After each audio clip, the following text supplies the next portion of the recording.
જય ગો માતા. મિત્રો, આજ મારે ગૌશાળાએ લાલજીભાઈ પધાર્યા છે અને લાલજીભાઈ ની ઈચ્છા એવી હતી કે મારે એક સંદેશ મને આમ મતલબ એને શું લાગ્યું, એ શું કહેવા માંગે છે, એ શું સંદેશ દેવા માંગે છે, એ આપણે એના મોઢે સાંભળીએ.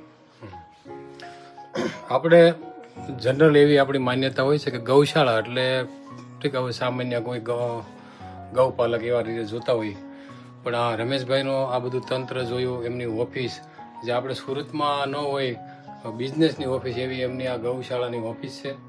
અને 60 દેશમાં એ બધો માલ સપ્લાય કરે છે.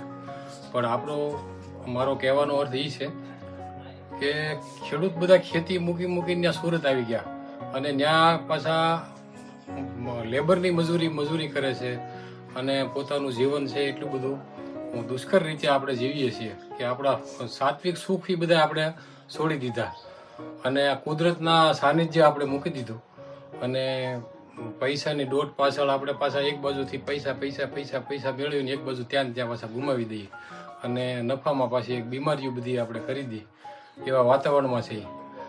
તો આ ખેડૂતે ખાસ સમજવા જેવું છે કે ખેડૂતની એક થોડીક સમજદારીથી ખેડૂત જો ખેતી કરે અને ગૌપાલન કરે તો ખેડૂતની મહેનત તો એટલી બધી છે જ નહીં. જો સમજદારીથી કરે ને તો મહેનત 10% થઈ જાય છે, પણ એની આવક અનેક ગણી વધી શકે એવી છે. કેમ કે કુદરતી ખેતીના ભાવ બી વધારે આવે છે, કુદરતી ખેતીમાં ખર્ચ કાંઈ લાગતો નથી અને મહેનત ઓછી થાય છે.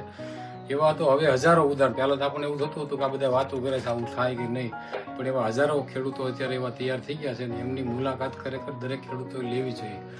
અને હવે સમય આવી ગયો છે, હવે ખેડૂત નહીં સુધરે અથવા તો નહીં સમજે તો આ પતન જેવી ના કિનારે આપણે આવી ગયા છીએ. તો મારે આ ખેડૂતોને એવી નમ્ર વિનંતી છે કે તમે થોડાક આ તરફ દ્રષ્ટિ કરો. આપણે કાંઈ કરવાની જરૂર નથી. જગતથી આગળ આપણે છીએ, જગતથી સુખી આપણે છીએ, પણ આપણે આપણું સુખ મૂકી અને પછી આ વિદેશી તરફ દોટ મૂકી છે ને, પણ એ આપણું પતનનું કારણ છે. જય ગૌ માતા.